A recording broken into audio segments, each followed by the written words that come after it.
Welcome to the Propaganda Report. This is Monica Perez. And I'm Brad Binkley. We are joined once again by everybody's favorite guest, Legal Man. Legal Man, how you doing? I'm doing great, thank you. That's great. You were way ahead of Get Your Home Gym Together, by the way. I mean, they don't have any weights at Academy Sports. They bought all the weights and people bought all the guns. Binkley and my husband both said that to me in a span of 24 hours. Like, we got to get some weights. I need weights. Sandbags and tree limbs. Yeah. I've got tires. I use tires and combinations of weights. You flipping some tires out there? I've got a big tire I flip. I've got another slightly smaller commercial sized tire. I put a chain around it. I drag it around and push it and pull it and a bunch of different combinations. Yeah, I've seen some of those gyms where you drive by them and it looks like they got those just massive mega truck tires. They're out there flipping over up and down the parking lot. That'll get you ripped. Yeah, it's I like it. It's a slightly different kind of. I've lifted for years. I just got burned out on that eccentric phase, that sort of phase where you go down and you're not really. That's where all the injury is and inflammation. Yeah. It's just difficult. So, but yeah. Everybody needs to get their home gym because we're definitely going to go more restrictions again. I'm sure it'd be impossible not to.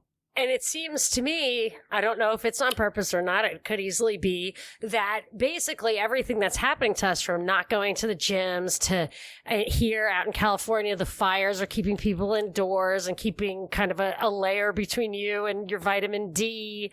And these, so much is really, I was just reading that they want to repurpose some of the refrigerated trucks in third world countries that bring people dairy and meat and use them for refrigerated vaccines. I just feel like everything they're doing is actually making health worse. I'm a little worried about that. I'm worried about real health problems. Wow. Incredible. So one thing I wanted to ask you about, I was listening to a recent show of yours about the media, and you said something, and the way you say, I don't know why it sounds so much more credible when you say it, and my mother's like, Mom, you're crazy. You think everything's fake. Everything's fake to you. And then, of course, when Donald Trump starts saying fake news, now when I talk to my mom, that's fake news. Anyway, but I have always, you put it very well when you said, there is basically every single thing they tell you kind of has to be fake because the truth would unravel the whole scam. So I just wanted a little bit on that. And also I feel the same way even about entertainment programming, like stuff that's just shows. I can't even watch anything that comes out on Netflix or Amazon Prime, even if they call it a documentary. I'm just like, I can't stand propaganda of any kind, and it's all propaganda. Yes, it is.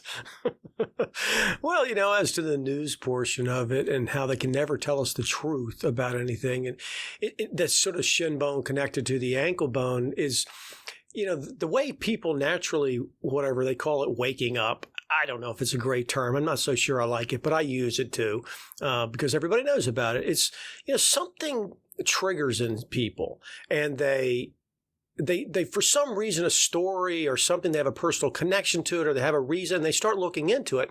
And what happens is they start looking into it just like I did, years and years ago. And you start realizing, well, hold it, the official story's kind of falling apart here. And you start digging more and more. And then you realize, what the hell, this is crap. And then that normally leads to another thing where while you're researching that, you either think about something else, or there's another reason, or something comes up and you look into something else, and that leads to something else, and that leads to something else. And it's sort of, to me, it's sort of the inverse of that, which is the reason I can't tell you the truth about anything, is because if they told you the truth about one of these things, it wouldn't be in any way consistent with all the other crazy stuff that they lied about. And so people would be like, well, hold on, what? That doesn't make sense. And then that might actually set people off. But inevitably, you have to just tell this fantastic series of lies. It's crazy now. Just image is sort of a gigantic balancing act they're doing because there's so many lies. And it's an environment of complete fabrication and fantasy, and it's the entire environment is built on it,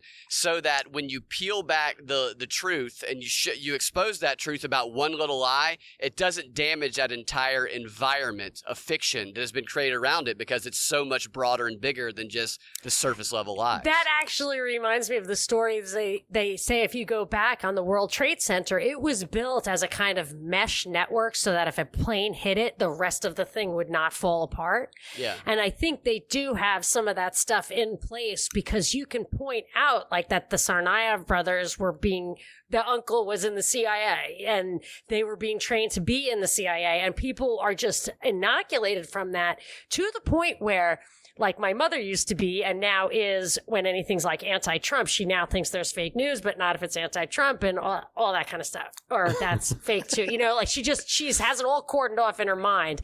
Yeah. And it's just that just speaks to me about how there are these kind of acceptable thoughts and unacceptable thoughts. And I was thinking that I used to live in Texas, and I know a really smart guy there, and when I say stuff like, this is so obviously crap, it's not true, whatever, he will laugh in my face. He's like, you just go too far, you're ridiculous. And I'm thinking, how can a really smart guy not understand how it's working? And I wonder how you have, you said it was whatever, 20 years ago, I don't know if it was 9/11 or what, but something got you to open your mind to it. What was that? What gave you that epiphany, which is so hard to get by because people pressure you not to. Regular people pressure you not to. Yeah, they really do. And it's been so long that it's difficult for me to actually pinpoint, because a lot of people do wonder, was there something? And it was really more than that for me. There definitely were some events, and certainly 9/11 was there. When I started reading Wag the Moon Doggy, that was another one that was very helpful. But the reality was, I had a very suspicious mind. I have a need for things to make sense to me, and I don't really honestly care that much about people's motivations, if they're, quote, bad motivations or not. Most of the time, they don't matter that much to me, as long as it makes sense. Like, oh, okay, that guy does that because he's a real piece of shit. It's like, oh, okay, that would make sense. And then that's enough for me. But when I was growing up, there was no internet. And so I would literally look for things like I think I've joked about in the past. It's true. Soldier of Fortune magazine and things like that actually had classified ads where you could get material. And I would send off for stuff. And I was always just, nothing ever made sense. It just, to me, something fundamentally didn't sit right with what I was seeing and what I was being told. And of course, I never imagined how tremendously fundamental the lies were, but I kind of started peeking it out in bits and pieces. And I came to a lot when the internet came around. And it took a couple of years, really, for them to load stuff on there. But I saw an awful lot of crookery in the legal practice. I saw an awful lot of things that didn't make any sense with what I was being told and the way the system's supposed to work. And then by the time the internet really kind of got up and moving, which was a good 20 years ago, 911 really was, after about 6 months, I really started wondering, and just looking at the absurdity of the story of a plane hitting a building and then some office fires making the thing supposedly, quote, collapse. That was...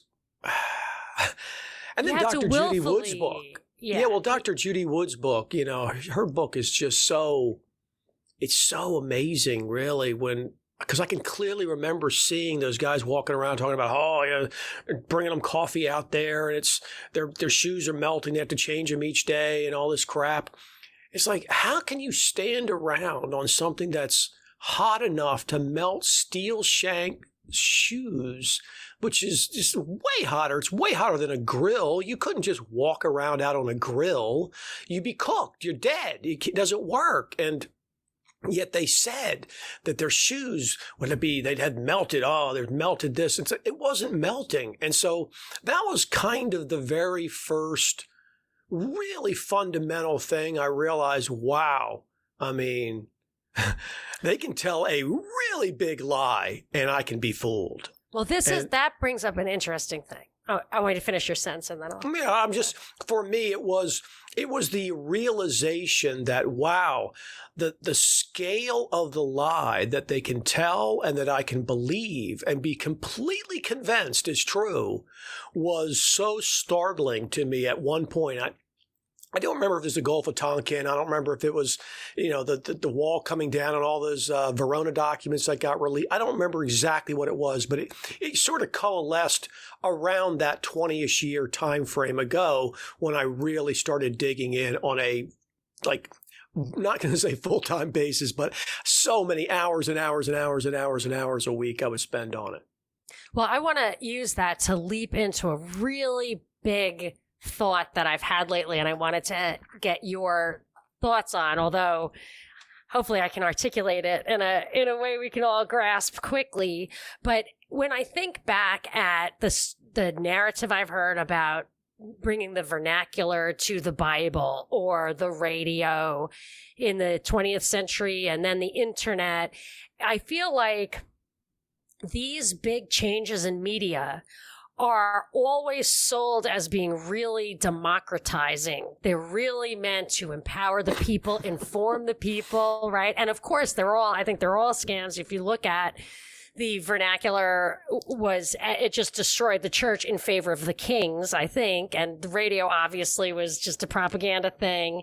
And all this stuff does actually bring with it revelation and revolution. It actually does inform the people and really destabilize society, only to come on the other side. Like every revolution I can think of, the American, the Russian, the French, where very quickly thereafter it's hijacked by a bigger, badder power who just puts the power in either somebody else's hands or more concentrated. And I feel like that's where we're going here with this.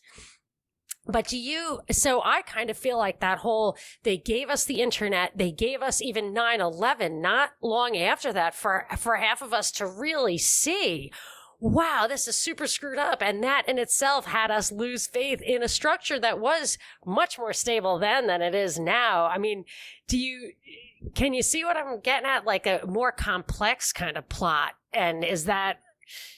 Yeah, I mean, do you think I'm reading too much into it? I think I understand what you're saying. I think there's definitely more to it than what certainly the people are told and what you can sort of just see on the surface. I think with regards to technological advances, one, if you knew what you now know prior to the time of the technological advance, that these things create these opportunities and or these possibilities that are much different than what the people are told.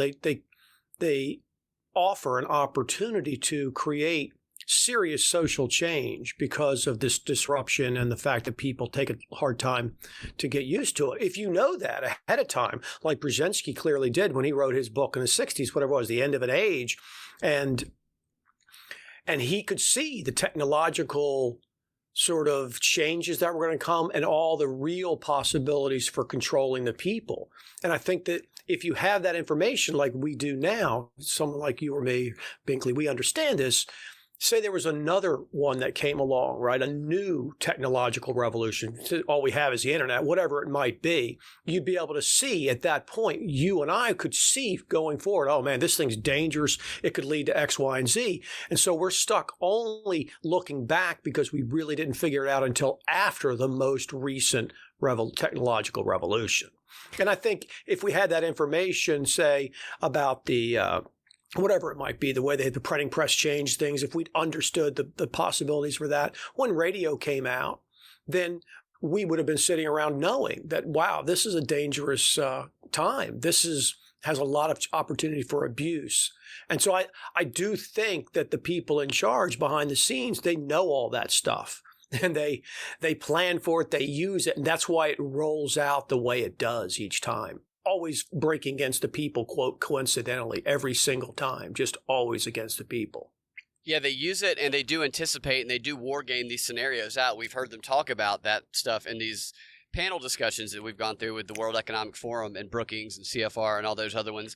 9/11, looking back on it, almost feels like the initial launch of crowdsourcing worldwide for skeptics as well as others. But after 9/11, that was almost like the first time that people all over the world who were skeptics could analyze an event and communicate with each other on that event through blogging, when YouTube started, and then that information became discoverable. And so you could build on the knowledge that other skeptics had. And that likely was kind of anticipated because they did have an idea of what the internet could do when they were developing it, and bringing those minds together almost feels like it could have been some sort of 100 Flowers campaign, drawing out the skeptics and the information that the skeptics could build upon to see what stories they discovered or what stories they developed.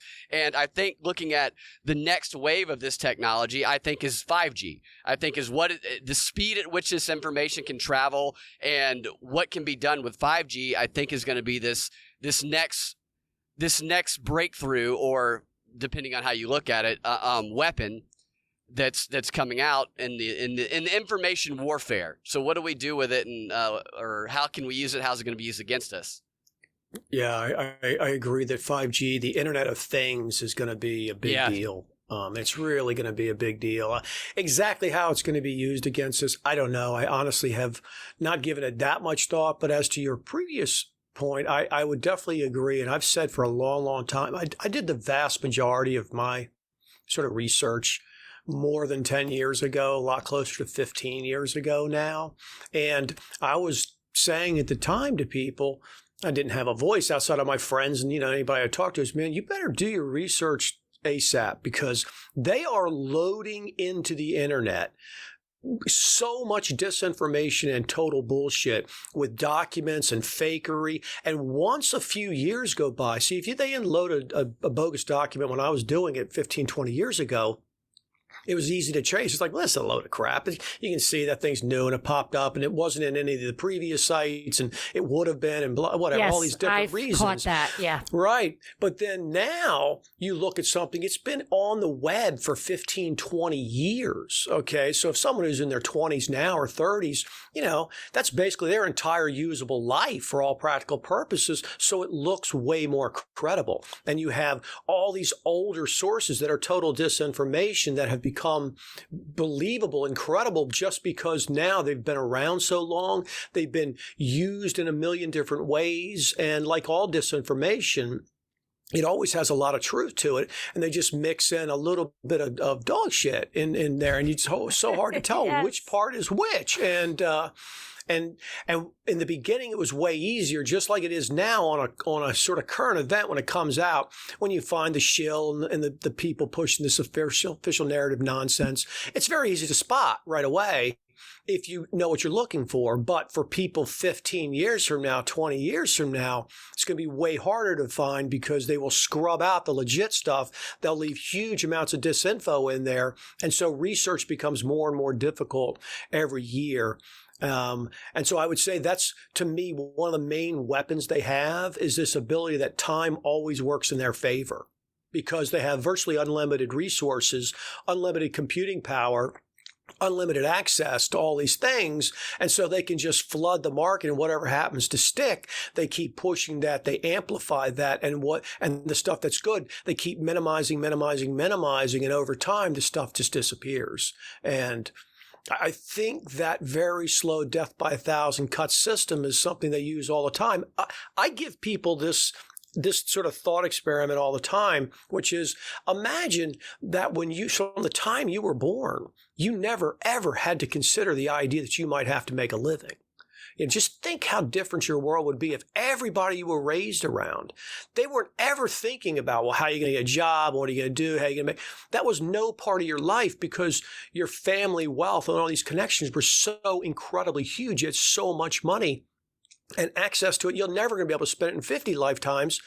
The way you approach your life and the kinds of things you would consider doing and the things that would open up to you, they're just totally different than someone like me who just, had to get out. I had to earn my way through college and law school and just trying to scramble around, pay my debts off. I'm so bombarded by just trying to make a living. It took me the first 15 years of being an adult to even have any kind of time at all to start looking into it in a serious fashion. And those people have been raised from the time they're little, generation after generation, who's never had to consider, how am I going to make a living? And that would explain why they're true believers in that they don't have to see the rubber hit the road. It never comes to that. They don't even interact with people like that. There was a hilarious song maybe 10 years ago, I Want to Sleep with Common People. It was such a funny song. It was very popular for a while. And it's just, I always think about it. It's just these people they live in a totally different world, and everything's relative. If you meet somebody in some shack in Bangalore, they're perfectly content. If they could get, some fancy meal once a month or something, they'd feel like they were living like a king. And everybody adjusts to whatever world they're presented. And those super rich people, I think they get much higher tendency to be twisted off just from the fact that it's distorting to be raised in an environment like that, where you just have servants everywhere. I mean, you don't even think about it. You just have servants everywhere. People have you get servants, and I've never had a servant. Yeah, and that's why I feel comfortable. That's why I think people don't believe the way that those people who live in such a different world act, because those elites and those people, they use their propaganda to make everybody else think that they're just like us. So people aren't even aware of that world to a certain extent. I was in a commercial years ago where the director came in, and every 5 minutes, he's just throwing money at somebody to go get the most minuscule, unnecessary thing. It was unbelievable how much money was just being wasted. I'd never seen anything like it before, but that's the world that he grew up in. But to your point on the age of stuff on the internet, giving credibility to it, that's a technique that is documented in the CIA training manuals, OSS training manuals, the psychological warfare training manuals. One of the tools that they use is forged documents that look official, that are leaked. That is a strategy for disinformation that they train their agents to use. That in the use of rumor and propaganda. So all of these things are tools and weapons just by looking official, like Edward Bernays would say, call me doctor because it makes me more credible. Make it look like a CIA document leaked from some source who's hidden, and lends it credibility.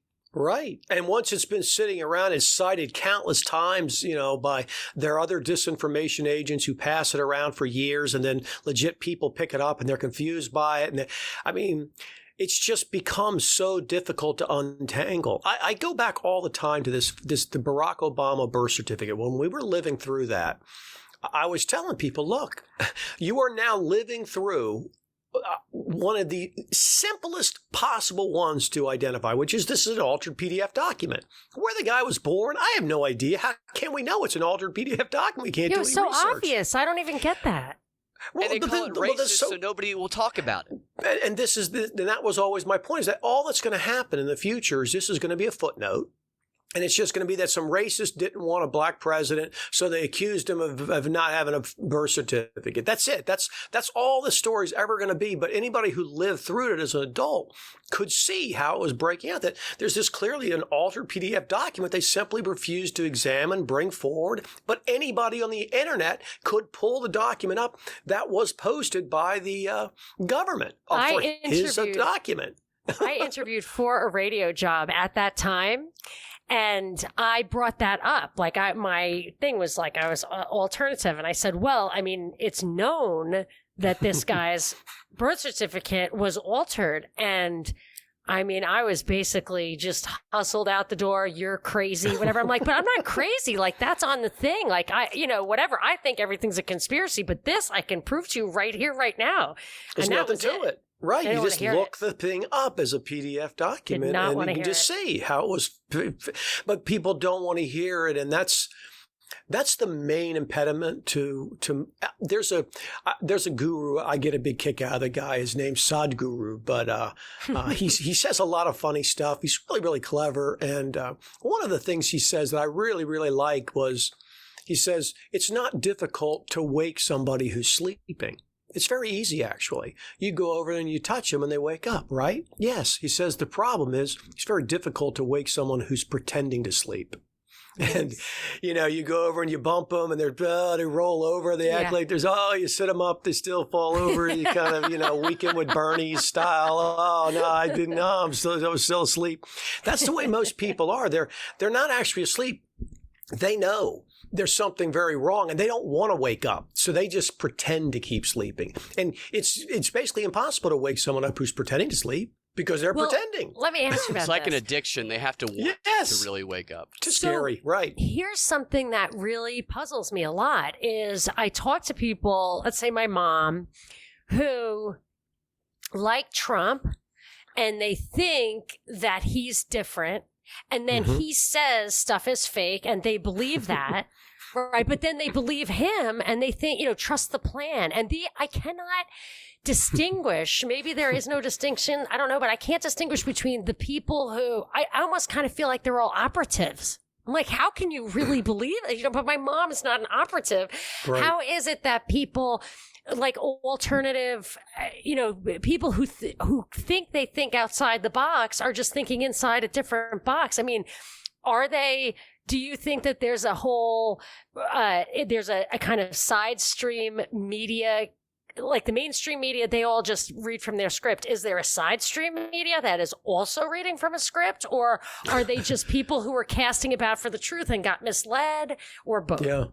It's Probably really both. so hard. It's such an interesting to me. That's just, I've spent so much time talking to my friends about it and thinking about how is this possible? How can somebody who can see certain kinds of things that are clearly lies and just clearly made up, but then fall for the exact same kind of scam in another kind of set of facts, just like these people who continue to believe that Trump is on our side, no matter how much evidence is presented. $4 trillion deficit.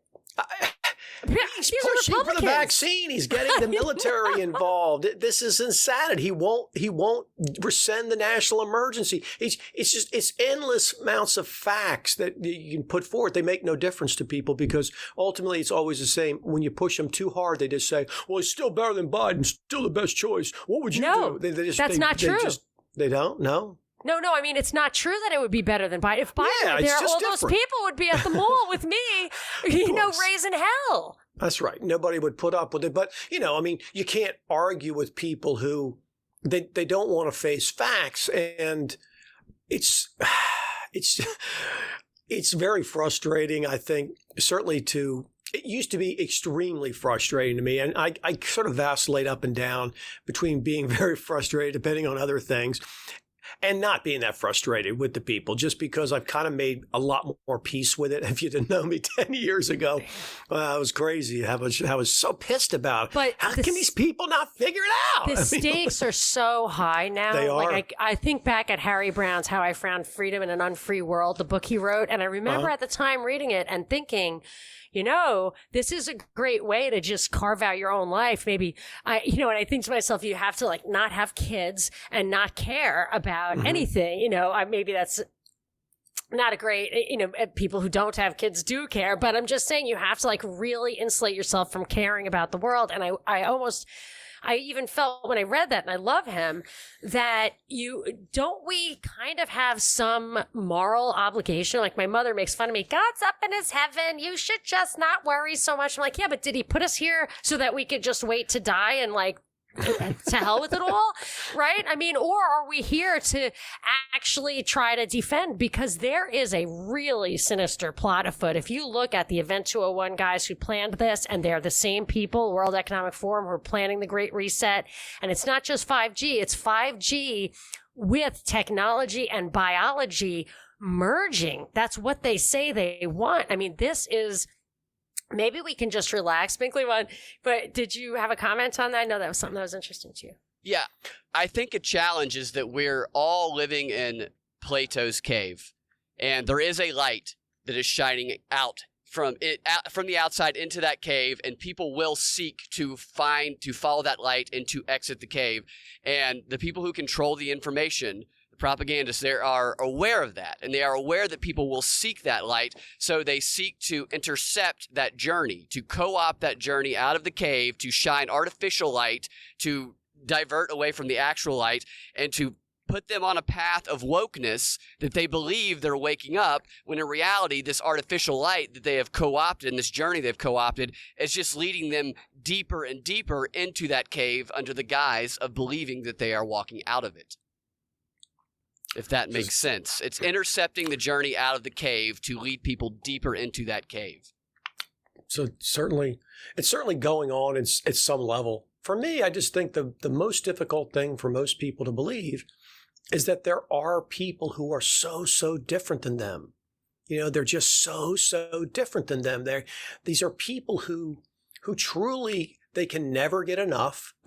No amount of power, no amount of money, no amount of control. Their motivations are completely different than the vast majority of people who just kind of want to be left alone to the most part. Maybe they want to tell their kids what to do with their friends or something, but they don't have any interest in ruling the world. They're certainly not willing to kill people and torture people in order to get that power. And so they just have a very difficult time believing that someone who can appear on television or see a news story, there's just a nice old guy and he just cares about me. Maybe he's a little misdirected. They just can't wrap their mind around the fact that there are people out there who are child molesters. There's people out there who kill dogs and stomp on their heads and would have absolutely no problem burning your house down with you in it. There are people like that out there, and there are a lot of them who are in very, very high positions of power. That's just something people cannot accept. And they will accept the pictures that are painted in the past. And I think of Klaus Schwab, who's the World Economic Forum guy. I don't know if he's the guy or if he's just the face. I don't really know. But it reminds me the way I think of what he's doing with the World Economic Forum, which is very shiny, has chrome and neon. I think of it. That's how I think of it. It's like he wants the whole world to look like an international airport terminal in Europe, and that, what I mean? Just like very clean and white and, whatever, shiny. But the way I think of it is kind of how we're told about Hitler. Hitler had this vision of kind of a sanitized world, and he was willing to kill a lot of people to get that thing, which is not an okay thing to do. But I feel like that's exactly what these people are envisioning. And what you're saying about, they wouldn't hesitate at anything. It's this non-morality that they think of. It's like from the report from Iron Mountain, or what Brzezinski said, where they're disconnected. It's an elite disconnected from any kind of traditional morals. And I think of this guy as having a vision, which he calls the Fourth Industrial Revolution. He has this vision, and it's a very clean and shiny and orderly vision. And if you have to crack some eggs, you have to crack some eggs, and that's okay. And anyone who stands in the way will be dealt with. I mean, that is the sense I get from them. And I think it's a godlike thing. I think they can never get enough, but they have this vision, and they feel the only way to satisfy their self-image is to implement this vision. Yeah. I mean, I can never know what's in their mind, but I agree that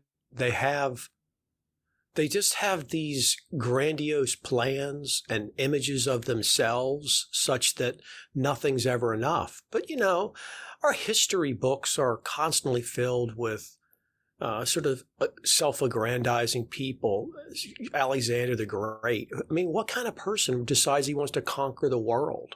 I mean, what kind of a narcissistic nut job is that? But he's presented to people as though he's this fantastic character. And all of these great big giant supposed kings and stuff that expand out and victorious this and crap, it's all sanitized.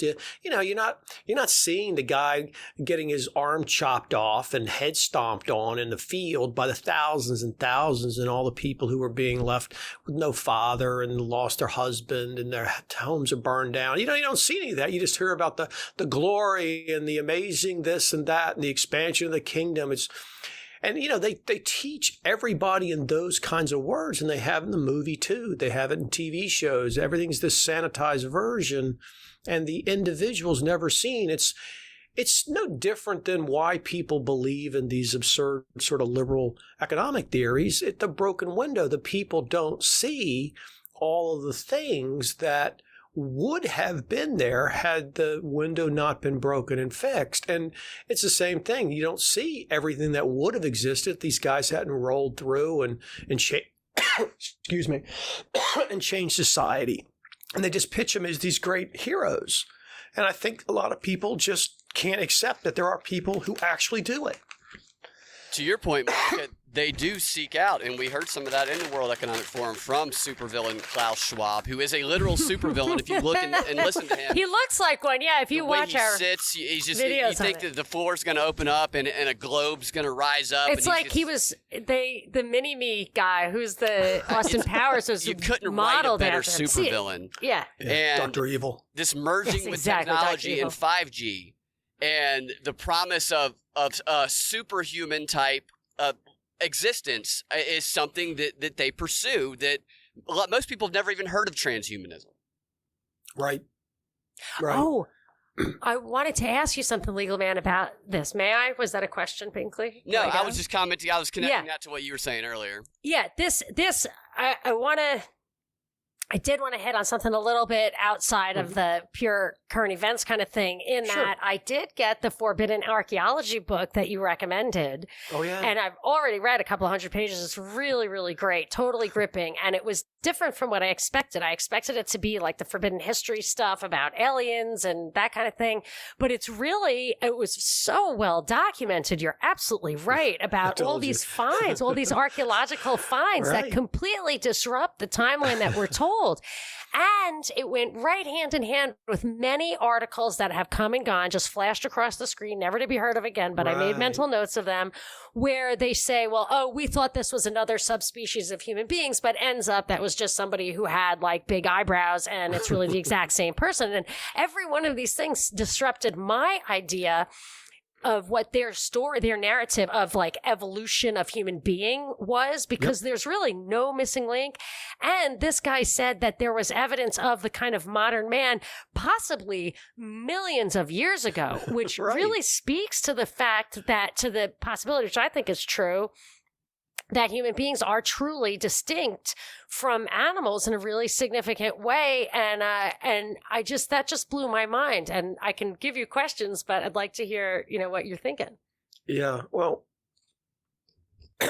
excuse me. The book is fascinating, and I do think that there's an awful lot of, like I said, it only takes one of those items to completely blow up the narrative. It's just if one of them's true, and he's just got example after example. And for me, there's a substantive material difference between the way people are and the way animals are at a certain level. Now, animals have an incredible amount of different sort of abilities I suspect we have, but we have lost or have lost the ability to use because we live so detached from nature. But yeah, I think that clearly there's something very special about people, their ability to reason. There's all sorts of theories. I've read esoteric theories that are, I think, pretty interesting, and I tend to suspect they're probably pretty right. But I was going to ask you that. What's an example? What's an example of something that you think makes sense? I'm not asking you to stake your claim, but I just give me an example and expand my mind a little bit so I can mull it over. Okay, well, there's a book. It's called The History and Power of Mind, and it was written by Richard Ingles. And the thing I like about him is he still doesn't have a Wikipedia page. He was a lawyer, and he was an occultist, and he was married to an occultist. And they just both disappeared, kind of like Yuri Bezmenov, just kind of disappeared one day. But his book was fascinating. He ran an occult school in the West for about 7 or 8 years before World War I, and people will read the book, a bunch of kookery, whatever. I think there's the generalized explanation is that you have in effect two kinds of minds, and the biblical story of the Nephilim, the large people mating with the females, was this sort of allegorical tale of once humans had evolved sufficiently in their minds, then a very different kind of mind that had been evolving in a subjective plane joined with them. And that's your intuition sort of joining with your rational fear mind. And the entire sort of game being here as a human is to get control over that fear mind. I liken it to being abused as a child in an alcoholic home or something, where you'd be terrorized by it, completely terrorized by it at all times. And people just live in so much animal fear. And the idea is that you have to be able to overcome that with a higher mind. And once you do, then you can control your rational mind. And it's the joining of those two things together. The animals are there. There's people out there that also don't have that. And you join them together, and then you have a much higher level person who then has to go on and evolve. I think all the religious texts, after I read the theory and looked at it, it's, again, another reason why I believe in a lot of that occult theory, is that it made sense. It's like, oh, okay, he has another book where he explains the sort of opening chapter of Genesis and rewrites it as an occult. It's just like, oh, okay, well, that actually makes a lot more sense now. And same thing with the New Testament and the way what Jesus actually said, because I studied the New Testament very, very carefully for 4 or 5 years and went to church, and I really studied a lot. And these, they never ever really just made sense to me. And that was that sort of central problem I always have until I got this piece and this occult piece. And it's like, okay, I'm not saying it's a perfect piece. I'm not saying it gives me every answer, but wow, it really brought it together a lot more for me to think, okay, that's at least a rational framework that I can start to live with. And so that's kind of where I am on it. Do you think that this higher mind can exist outside the physical earthly body? Is it, this is the question I always like try to answer for myself. Is there an afterlife where you know your own name? Yeah. Well, I do think that the physical body is certainly it's just one thing, and it's here and then it goes away. And your mind is certainly not attached to your physical body. It feels like it is in a lot of ways. But if you sit down and you do these sort of very interesting, they have it's this thing called satsang that they do in the Far East, mostly in India. And you sit around and you do these things where you just try to look inward and you ask yourself these very simple, fundamental questions. You know, who am I and what am I in effect? And if you'll do that, if you sit there and think about it each time, you realize really there's something looking inside, seeing my mind, and there's something seeing that mind, like those little Russian dolls. And that's why that sort of Indian theory is that everything is in effect the same thing and nothing, and it's becoming many, and what was nothing became many and is now becoming one again. All these sort of allegorical things. Yes, my bottom line is I think that the individual is probably in effect a type of illusion. Ultimately, does it matter when it comes down to living your life as a practical matter? For 99.99999% of people, they're not going to give a crap. They're going to say, legal man, you're nut. Who cares? I still got to pay my taxes. Still got to go to work. Mm-hmm. This is not a discussion of what you do as a practical matter. How do you make money? How do you do? It's just a more of a theoretical, intellectual conversation about what actually am I? What am I? Am I my mind? Am I my body? Am I my mind body? Am I a spirit? Am I something else? Do I float around afterwards? What actually is it? And they approach it in a very scientific fashion. I know people see them, they put something, they think they're snake charmers, and they think they're goofballs, but actually the guy they base it on, Shiva, from 70, 80,000 years ago. A very interesting story he was, but you know, he was very scientific about it, and all of their stuff is very scientific. It's not something that they ask you to accept and believe. That's not even close. They demand you experience, and you can't move on. And so it's not a matter of believing. You have to find the truth yourself, and they go about it in a very scientific way.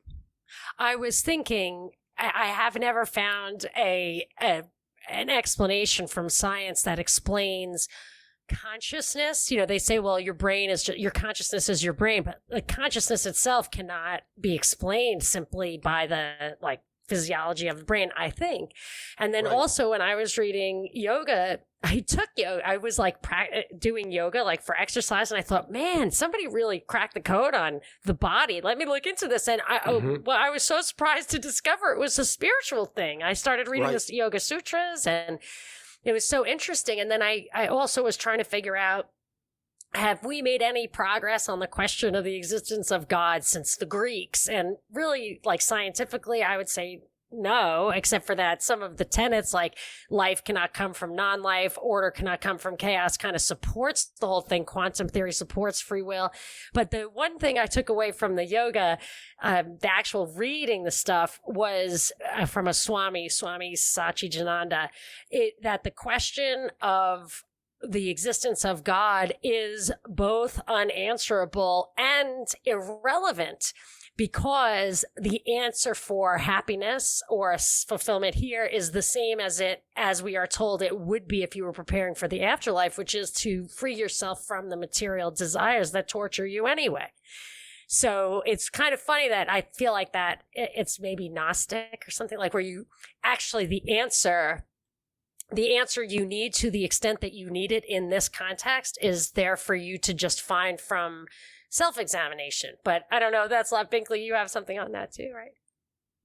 Socrates, in the story, Plato's story of his death, I'm not going to recount it because I won't do it justice, but I recommend reading it for anybody who wants to explore that question. He talks a lot of the elements that both you guys have mentioned, and the self-reflection of the living up to your greatest potential when it comes to your mind in order to transpose into something greater once you die. And for Socrates, go live with the gods, the intellectual gods in the sky or whatever. It's a mind-expanding story for those who haven't read it, and I highly recommend it.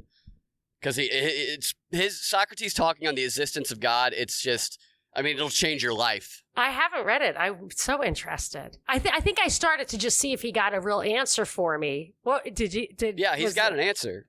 Okay. His journey is to transform, or to go up into that higher being. That's what he is living his life for, his intellectual life for, his trying to be his best self mentally and cognitively. His mind. He's all about, you live the right life, you get your mind the sharpest as it can be, and we see the way that he does that, and then you go on to this next life to live with those. You get this reward from doing this. I've actually wondered if that is the purpose, is that this life is just such a struggle and it's bewildering. And then maybe that's because when you have when you've completed the journey, then you're done here. So nobody's here anymore who's really figured it all out, and that you're preparing for that, that transformation. I don't know. Now we're getting out of even my realm of having reflected. Well, I'll just say a couple of things real quick about that, even though it's an extremely esoteric topic. There's a big distinction between the Western schools of occultism and Eastern schools of occultism. You guys were just, in effect, touching on it. The Western schools are much more about sort of perfecting your sort of individuality, your sort of mind system, where you become a greater and greater mind, and then you move on. And in the East, they have those theories, but those are lesser theories. They consider that to be a lower goal. That the higher goal is actually to dissolve yourself and to realize that you're not actually this individual. There's actually a level beyond that. And so I'm not ready for that, man. Yeah. And I was going to say, no way. It's a I think, if you put a gun to my cat's head, I'd say, yes, the Eastern school's right. But it's a very difficult one for me to accept, because you're forced, your life becomes very challenging to find motivation, to find goals, it's confusing to somebody like me who was raised in such a Western sort of mind. I think it's it might be very difficult to let it drop. I think Very it might difficult. be intergenerational, the way you were saying it is. For what about people who don't have to think about making a living? You can't think of how they view the world and their role.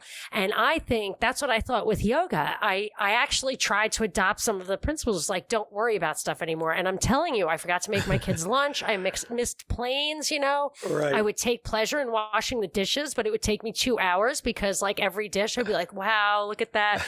So well, it's not really, not really what they say. It's why it's a very subtle distinction. It's not that you give up and stop worrying about what's going on in the world. You have a perspective shift is what occurs. That's how it's described. Now, I'm not claiming I've experienced. I'm just trying to intellectually explain that it's not that you become interested in those things. And that's why it's difficult for someone like me to do, because that's where I come from. I am my mind in my own head. I am my mind. That's what I am. I grew up with it. But their tradition in the East was that there was no education at all for children until they were 12 years old. They just let the kids play and have fun while they basically had magical thinking, and they worked on their identity as opposed to having them identify as an individual, as a self, as this sort of unique thing. They always worked exclusively on their identity as a much more universal consciousness as an identity. And in the West, it's completely the opposite. We're instantaneously put into this all competitive systems when we're young and everything else. And I think, to your point, that it's very, very difficult for a Western mind to break away once you've been hardened to that individualized identity. It's very, very difficult to expand it back out. It's very, very difficult. And, I spend an awful lot of time working on that project. I'd say I spend way more time working on these projects than I do on any conspiracy theories in the last 5 years. But it's ultimately, everybody thinks that sounds like conspiracy theory crap anyway, because it's so far out there. It sounds like individualism versus collectivism in the afterlife as well. There's a show. It's not a great show. I don't know that I would recommend it, but it's called The 100. It's a CW show, and in one of the later seasons, they talk of they're on a journey towards ascension, and the idea of ascension on that show is that I don't know if they die in the show. They don't really die. They just kind of morph into light, and then they all go up and they become part of one collective consciousness where they can all feel and think like each other, and they're all essentially one in the collective. And the individual is kind of like it's dissolved, as you were saying. Right. Yeah. Well, Leo Man, let me ask you. See, I concluded that it was not possible to have that kind of, and obviously, as you point out, I don't fully understand it, and I got that for sure. I'm not insulted by that because I don't fully understand it, but I stopped even trying because I did conclude that it was not possible to have that mindset in this exact economic structure. You know what I'm saying? And maybe I'm wrong. So if you correct me if I'm wrong, because if you're still working on it, that means that you don't think that. It's definitely not impossible. Like I said, it doesn't create a situation where you no longer do anything. It's a shift. It's just a attitudinal shift. From what I can gather, that's the goal, is that it's not that you don't continue. You do everything you need to do. And it just becomes much more effortless because you're not worried all the time about things. You just continue to do what you do. It doesn't mean you're no longer a mom or a daughter or whatever it is. You do all the things and you can still enjoy the things. It's just you have a slight attitudinal shift. It's not significantly different than watching the news and realizing that the news is all a load of crap. Well, everyone's watching the news. But you just get something slightly different from it. And so I think for me, the goal is reasonable, but, I think it's difficult. It's a hard one to overcome, I got to say.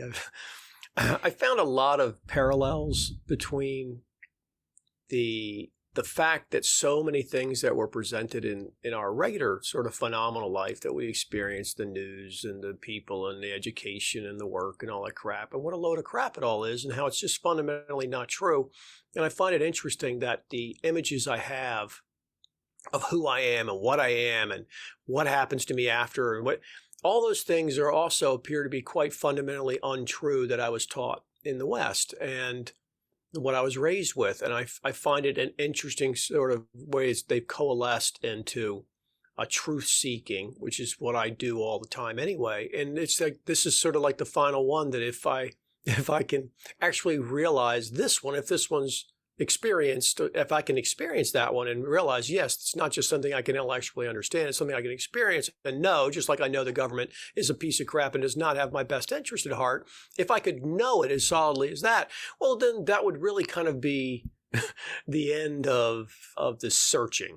I think it would be a very peaceful place. I feel like there's a big barrier to that, and not for you, but in general, why it's very hard to make that leap. Well, one thing is that I read Mother Teresa's "Come Be My Light." Whatever you think about Mother Teresa, I don't know, but it really taught me something about the self, and that goes to the yoga stuff where you have to really divorce yourself of self in order to accomplish the outer thing you need to do. In my case, raise kids. Like, you really have to take yourself out of it. Even if it's like, I want my kid to be this, that's you. And you got to take yourself out of that. But I feel like if you've dedicated your life, I think this is what makes people kooky or committed to a path.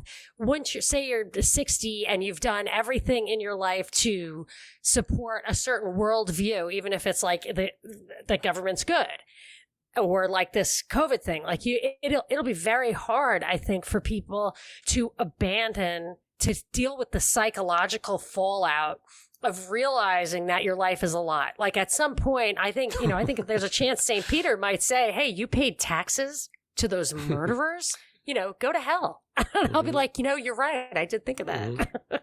Yeah. But it's scary to face that. And I think that's a big barrier to any kind of true advancement.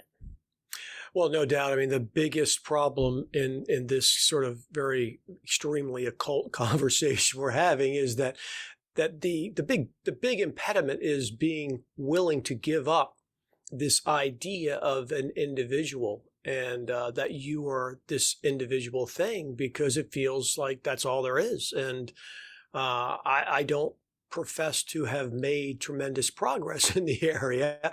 I've been quite compelled by the intellectual arguments they made, that I believe, for me, it's worth continuing to pursue, even though it's a very, very difficult thing.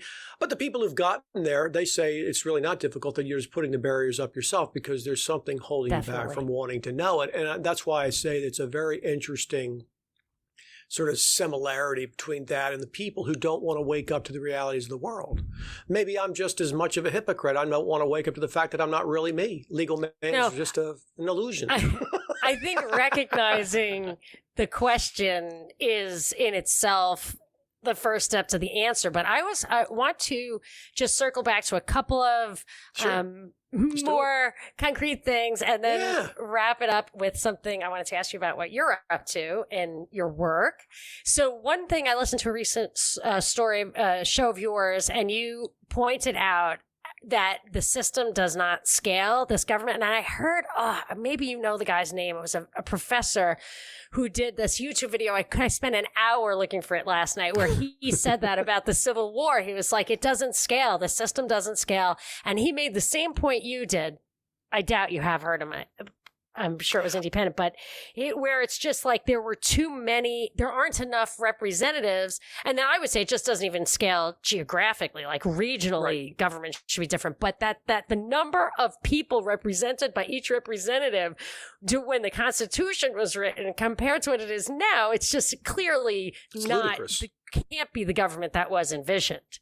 It's ludicrous. I mean, at what point does dilution of your supposed representation become material? If you have a financial interest in a company and it's just 5 guys standing in a room, you're one of 5 guys, and you say, okay, look, you're willing to do it? Okay, and so us 5, and we're going to take votes, and I'll live by the majority of the vote. Okay, fair enough. And then one of the guys brings in 395 more people at gunpoint and says, all these people are also going to vote now. Well, that's not reasonable. That's not what you've agreed to, but that's the equivalent dilution, and I'm being very, very conservative with the dilution you've experienced. If you've signed up for 1 vote out of 5 people to live with it on a small matter, and then I bring 395 more in, and I say, and now we're also going to expand out all the things that we're going to vote about. Now I can take your money. I can do, like, what? I didn't agree to any of this. Is crap.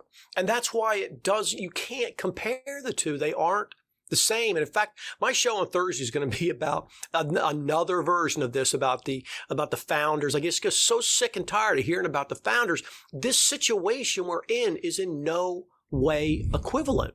at some point, when your representation keeps getting diluted down, it's beyond material. It's a breach. There's no longer anything close to legal representation. It just disappears at some point. And with 40,000 needed representatives compared to 435, that's just, I'm sorry, that's not arguable. Not to mention that they're acting completely outside the bounds of that Constitution. And that's right on top of it. Anyway. Right, that's on top of it all. On top of it. It's insane, all the crazy stuff they do.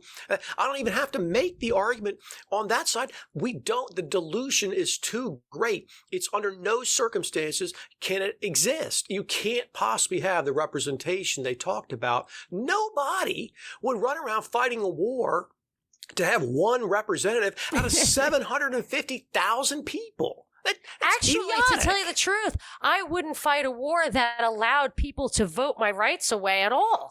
Like, well, of that's course, and the that's even problem, is that beyond the vote is both powerless and meaningless and incredibly powerful. Well, how about voting for somebody who, if they win, they have no obligation to do anything they promised? That makes no sense. If they can make you promises to get elected and there's no consequence for them not keeping their promise, what's the point of the vote? I mean, I've made so many podcasts about the fact that the vote, the representation, it's all just total junk. It's just Barnum statements about liberty and the vote and the right and the founders and all this crap that when you actually look at it, it just falls apart. It doesn't mean that the founders didn't want freedom. Maybe they did, maybe they didn't. There's no way to know.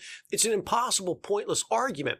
The people today who want freedom need to come together and understand that the system we have can never work. It can never produce freedom. Barnum statements have been the driving propaganda just since the Revolutionary War. We've been using the same ones under different guises. They never nailed down concrete definitions of them. During the Revolutionary War, the people that lived in the United States as we know it today, they saw both sides as being elites, and they were indifferent. They just saw whoever won, they're just going to be under the control of one elite or another set of elites. And a propaganda campaign was orchestrated. Benjamin Franklin, Samuel Adams, they were fantastic propagandists, and they won over enough of that public to fight that Revolutionary War. Originally, most of the people were indifferent. Right. Well, again, and I don't doubt that for 1 second. It's like, how hard is it to convince people to continue to wear a mask? Well, you got all these idiots running around wearing masks. That's how easy it is. You don't need everybody. People don't realize how few people were involved in those battles. You know, they imagine now because they look around the country and you see these gigantic armies. There's a huge battle, and I think it was in Kentucky or Tennessee. I always look back to it because like some pivotal battle for control of this fort. But there was like 100 guys inside the fort. Total, 100. That was it. That was the big battle. They had 100 guys in a fort, and they had some Indians that came after them. And, you know, that's a minor skirmish of nothing. But when people are not given the sort of details and have to confront the actual crazy facts like the 40,000 representatives that would be needed in Washington to even have the proportional representation. When someone's confronted with a fact like that, it has an impact. I mean, anybody can relate to the idea that there's a huge difference between 435 and 40,000. That's just, they aren't the same. And what do you say about it? It's just going to get worse as you get more people. It's just going to get worse. It's just psychological at this point. The whole thing is psychological. And the fact that they are going to actually unroll, I think they're going to call it COVID-21. They're going to unroll another one.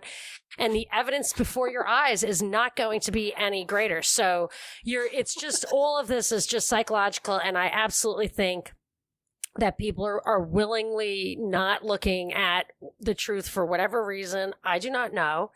But this brings me to my final subject. I was very excited to hear about that you are putting out more content and that you're going to do a Patreon thing, especially because people can actually, if at the very highest level, get your personal opinion on stuff. Yeah. Yeah, I mean, I kind of reached a crossroads, decided I'm going to try to monetize the thing because I spent a lot of time on it. A lot of people like it. I have some other ideas for some interesting shows. But one of the things I put in there in that account was this idea that they'd be able to actually bump up and get a consult with me for an hour. And having experienced huge amounts of people calling me over the years, one, most people don't know how to find a lawyer. They don't know what kind of lawyer they're looking for. They don't know what kind of advice they're getting. And, since I would never take their case, ever, I would not take their case, I don't have a conflict. And I don't know if people are going to be interested in it or not. Most people probably won't, but if they would take advantage of it, it would really be a wise move on their part. They could probably save themselves a lot of time and trouble. But that was just something I decided to put in there. And I have some ideas. I have a couple of friends who are really, really knowledgeable, and I've known them a long time. And just like I know a lot about law, they know a lot about their areas. And I want to put some of those in. I want to have some conversations, just kind of like your show where you actually have, interesting people on there. I've got the opportunity to do some of that as well. And so I'm going to put it in there. It's not like I'm going to stop making my Thursday show, and I'll put out some bonus shows periodically, but I'm going to start putting more stuff in behind the wall. And I'm sure people will be like, "Oh, screw you, legal man," and all this other stuff. There's people who apparently think I'm just supposed to just donate my life to whatever cause they happen to like, waking people up. I've been trying for years. A lot of people don't want to wake, just like Sadhguru says. They're pretending to sleep. And it's so cheap. I mean, come on. These same people would complain about $10 a month. They'll go out and blow money on all sorts of stuff. Hell, you can't even go to a bar and have a drink for $10. This is how I think about it, is that you actually have expertise and can speak from authority. What Binkley and I do, I feel like we just read the news and give you our best interpretation of what's going on. And it takes many hours a day, and everybody can't do it. But if everybody chips in and pays for 1 hour, of our time, then everybody gets to appreciate it. But you actually bring a lot of expertise, which many people who do podcasts like us, whatever, I'm very nervous about speaking with confidence on things that for me are just my opinion from some research, but you do have some professional expertise, if only just to give people the right direction, because they really are totally clueless. I'm not trying to blow smoke up your butt. I'm just saying. No, they are. They really are totally clueless. It's a valuable experience. And I mean, I actually went to a lawyer. I needed a lawyer once, and the guy took my money. We went out to lunch, which I'm sure he charged me back. Really took a lot of money. I mean, 1 hour, right. And it was probably 2. And when the issue I had actually started becoming a problem, right, ends up that he was on retainer for the other party. His firm was retained by the other party. So I had to find somebody else, which cost me valuable time, and I had to pay him. I was absolutely, I'm still pay him? That wasn't a conflict furious. Well, what are you going to do? Am I going to go sue the guy? I can't sue the guy. Just talking to somebody about suing the guy would have cost me more than it cost me. But I'm saying, if you know somebody who can tell you the kind of lawyer you want to talk to, or what, if it's not even worth your effort, like that's a big one, because a lot of stuff you ain't getting nowhere anyway. Yeah. And that's it's really true. I mean, it seems like it's just, I'm doing an infomercial for myself about it, but it's not. It's legitimate that, people, they don't understand that the vast majority of these types of things, when people call me about other stuff, is like, look, there's really no good legal solution to this. It doesn't mean there's not a theoretical legal solution. You go to a lawyer and you're ready to write a check, they're going to find ways to use that money up. And that's the difference, is that most of the time, the way the system works, what people need is not really legal advice. And in typical fashion, the Ferengis have made all these distinctions What between does legal that advice. mean? What does Ferengi mean? That's what does that Star mean? Trek. I know it's from Star Trek, but what does he mean the by Ferengis it? have the rules of acquisition. Yeah, people should go look at the Ferengi rules of it. It's just a shorthand way of referring to the people who run things. I didn't watch Deep Space Nine. Yeah. I'm a huge Star Trek fan, but I had to. I think I got too busy. I think I got a real job. You can look it up, but he's always running a scam. The concept is that if you give someone legal advice, in fact, the Texas Supreme Court has a little manual that they've put out that describes the difference between legal advice and information, because clerks and other people in the courts and the systems, they get asked questions all the time, and they obviously can't give legal advice. But legal advice is really actually fairly limited, and that's advising, meaning suggesting a course of action to somebody, telling them what they should do under the circumstances. Well, that's really not something I would ever do for somebody unless they were really a long-time client. What people need is they need to understand the way the system's put together. They need to understand the kinds of choices you're going to be put to, and the upside and downside of those kinds of choices, and where they really lead to, and whether or not it's even worth starting to dump money into it. Yeah, and they're not. Yes, they're not intuitive. It's not, no, those things are not intuitive at all. And they're totally not logic. They're not justice. Yeah. I mean, I went to law school, and I still, when I had that legal problem, I was amazed. I was like, well, just do this and that'll demonstrate that, this is the way it really happened. And I did end up getting a really good lawyer, and he was just like, do the exact opposite. And he was right. I was like, really? The exact opposite? It's like, yes, put your instincts at the door. Right, because when you understand the way the system's really set up and what the system's actually set up to do, what a lot of people think is, I'm going to get a lawyer, we're going to file a suit,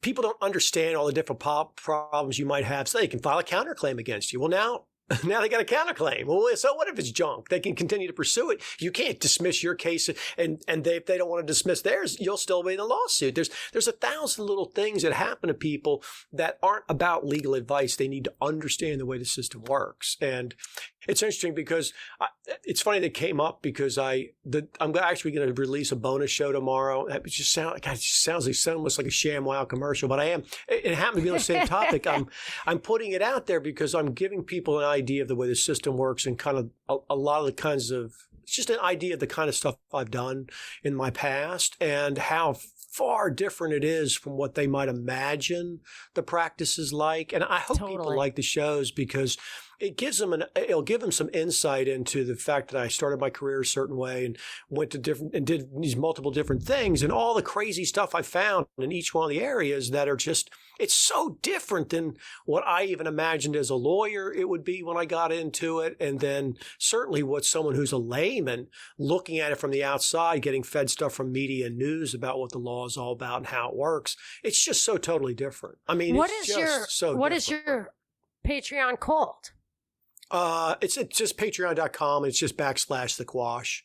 So it's the super Quash. easy to find. I was looking for Legal Man. Yeah. No, it's just the Quash. It's in my show. Yeah. I see it. So yeah, I was looking just for put it in the Quash. The Legal Man he's just my character, and the Quash is my show. And maybe eventually Legal Man will be everybody will find out who Legal Man is. I'm sure people can look it up easy enough. This is good. It's got an air of mystery. I just use it's just I like it, but I see it now. Yes, I'm going to check it out. That's awesome. Quashed AF. I think that will be my level.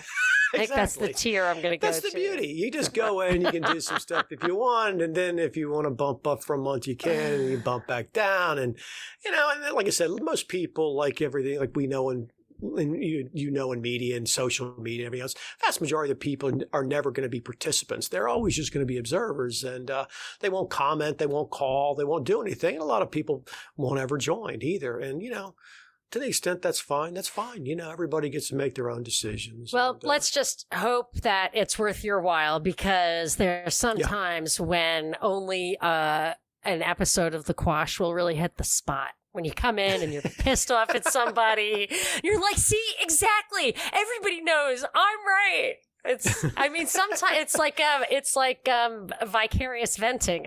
There's a place for it. It's very important, and it's the confidence. The other thing is, it's really fun. I'm going to do some shorter shows. I try to keep the Quash itself as a somewhat brandable item in that it's out in the public, and so when people go to listen to it, they kind of generally know what they're going to get.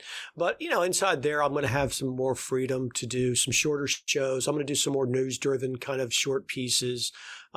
Things like that, where I can do a quick thing that takes me 5 minutes or 6 minutes, and I can send it out to the members themselves, as opposed to having to sit down and actually do a show that's going to come out and have to kind of think about it in those format. I will have more flexibility inside there, Yeah, for sure. Well, I'm going to be a member real soon now that I actually found it. That's good. That'll be number 2. Yes. You and my mom. No. You have a mom too.